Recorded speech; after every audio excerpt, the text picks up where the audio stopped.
میں تمام honourable members کو خوش آمدید کہتا ہوں۔ آج جب ہم یہ کیبنٹ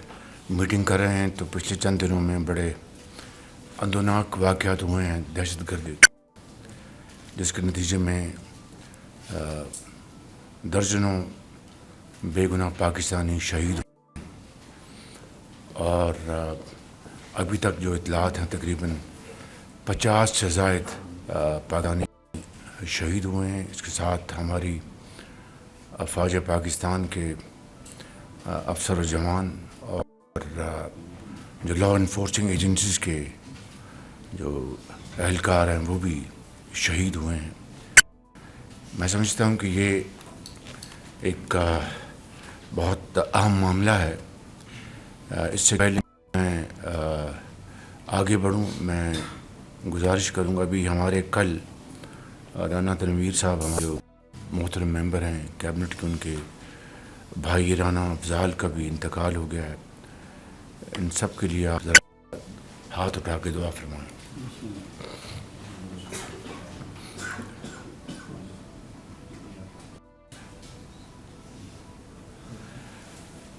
اللہ تعالیٰ ان سب کے درجات بلند فرمائے۔ میں گزارش کر رہا تھا کہ یہ جو پچھلے چند ماہ سے جو لہر ہے کے پی میں، جنوبی جو ہمارا جو کے پی کا حصہ ہے، ڈیرہ اسماعیل خان، کرک اور دوسرے علاقے، وہاں پر بھی دہشت گردوں نے بے گناہ پاکستانیوں کو شہید کیا، اور یہ بات کوئی ابراز نہیں ہے کہ یہ تحریک طالبان کے وہ دہشت گرد ہیں جو افغانستان سے جو آپریٹ کرتے ہیں، اور نہ صرف اس حوالے سے افغانستان کو سینسٹائز کیا گیا حکومت پاکستان کی طرف سے، بلکہ ان دہشت گردوں کے خلاف بڑے مؤثر آپریشنز ہوئے ہیں۔ اور اسی طریقے سے بلوچستان میں جو دہشت گردی کے کل جو تازہ واقعات ہوئے ہیں، ان کی جتنی بھی مذمت کی جائے کم ہے، لیکن یہ بات ذہن میں رہنی چاہیے کہ بے گناہ پاکستانیوں کو شہید کر کے تو یہ دہشت گرد اپنی دھاک بچ سکتے ہیں۔ میں سمجھتا ہوں کہ ان کی بہت بڑی غلط فہمی ہے۔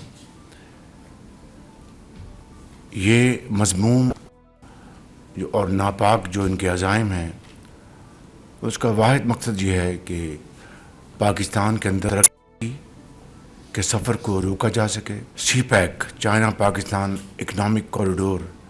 کے تحت جو بلوچستان میں اور پاکستان کے دوسرے حصوں میں جو منصوبے چل رہے ہیں، ان کو روکا جا سکے، اور پاکستان اور چین کے درمیان فاصلے پیدا کیے جا سکے۔ یہ ہیں وہ مذموم عزائم ان دہشت گردوں کے،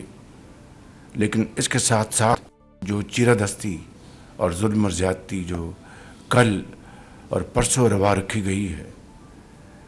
میں سمجھتا ہوں کہ پوری قوم نے اس کی شدید مذمت کی ہے، اور بجائے کہ میں اس بات پہ جاؤں کہ پاکستان کے کس حصے کے لوگوں کو بسوں سے اتار کر شہید کیا گیا، اگر یہ کہا جائے کہ دہشت گردوں نے پاکستانیوں کو شہید کیا، تو میں سمجھتا ہوں کہ ملکی سالمیت کے حوالے سے ایک زیادہ مناسب اور مؤثر بات ہوگی۔ گردی کو ختم کرنے کا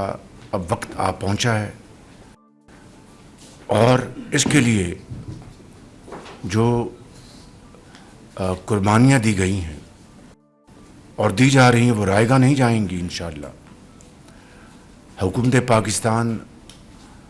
نے اس حوالے سے افواج پاکستان کو یہ کہا ہے کہ جو بھی وسائل، مادی وسائل اس حوالے سے، فائنینشیل ریسورسز جو چاہیے، انشاءاللہ وہ ہم اپنا تمام باقی اخراجات کم کر کے اس حوالے سے ہم تمام اخراجات مہیا کریں گے، تمام وسائل مہیا کریں گے، اور اس کے لیے کوئی کمی نہیں چھوڑی جائے گی۔ اس کے ساتھ ساتھ جو سپہ سالار ہیں پاکستان کی فوج کے، ان کی ایک ان ویورنگ ریزولو ہے، پاکستان کے افسران کا، سپاہیوں کا ان ویورنگ ریزولو ہے کہ اس دہشت گردی کا خاتمہ ہر صورت کر کے دم لیں گے۔ میں سمجھتا ہوں کہ اس کے اوپر پوری قوم یکسو ہے اور اس میں کوئی دو رائے نہیں ہے۔ بلوچستان میں اس وقت جو دہشت گرد کارروائیاں کر رہے ہیں، ان کا واحد مقصد یہ ہے کہ پاکستان کے اندر خلفشار پیدا کیا جائے اور پاکستان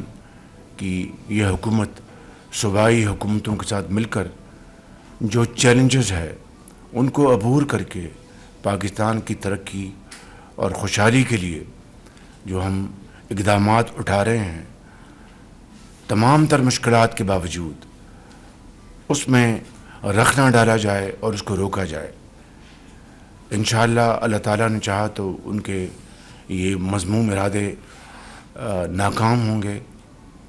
اور خاک میں مل جائیں گے۔ شرط اول یہ ہے کہ ہمیں اپنے دشمنوں کو پہچاننا ہوگا، ان کی جو مذموم ارادے ہیں ان کو شکست دینے کے لیے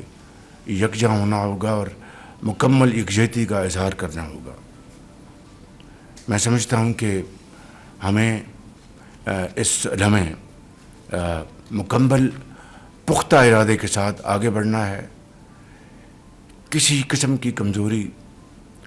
اور کسی قسم کا ضعف کا سوال نہیں پیدا ہوتا، اور بلوچستان میں وہ لوگ جو پاکستانی سوچ رکھتے ہیں، وہ لوگ جو پاکستان کے آئین اور جھنڈے کو تسلیم کرتے ہیں، میں سمجھتا ہوں کہ ان کے ساتھ بات چیت کے دروازے ہر وقت کھلے ہیں، لیکن جو اس آڑ میں کہ دوست ماں دشمن، ان کے ساتھ نہ کوئی بات چیت ہو سکتی ہے، نہ ان کے ساتھ کوئی قسم کا نرم رویہ اختیار کیا جا سکتا ہے۔ یہ واضح پیغام ہے، اس میں کوئی دو رائے نہیں ہے۔ تو میں سمجھتا ہوں کہ کل کے واقعات یقیناً سب کے لیے لمحہ فکریہ ہیں، لیکن انشاءاللہ ہم مل کر ان مشکلات کو، ان چیلنجز کو عبور کریں گے اور پاکستان ضرور اپنا مقام حاصل کرے گا۔ میں پھر یہ کہنا چاہتا ہوں کہ دہشت گردوں کے لیے کوئی جگہ نہیں ہے۔ انشاءاللہ کچھ ہو جائے، ان کا انشاءاللہ اس ملک میں مکمل خاتمہ ہوگا، اور جو لوگ ڈائلاگ پہ یقین رکھتے ہیں، پاکستانی سبز ہلالی جھنڈے کو سر بلند ہونا دیکھنا چاہتے ہیں، آئین پر مکمل ان کا یقین ہے، تو ان کے ساتھ یقیناً ہر وقت بات چیت کے دروازے کھلے ہیں۔ اس حوالے سے میں بہت جلد بلوچستان کا انشاءاللہ دورہ کروں گا، وہاں پر انشاءاللہ ہم ایک مکمل ایک جامع وہاں پر ہم بات چیت کریں گے، اس ساری صورتحال کا جائزہ لیں گے اور پھر فی الفور اقدامات کا فیصلہ کریں گے۔ اللہ تعالیٰ پاکستان کو ان تمام مشکلات سے اپنے خاص فضل و کرم سے دور نکالے گا اور ان دشمنوں کے عزائم ضرور خاک میں ملیں گے۔ پاکستان پائندہ باد۔ Thank you.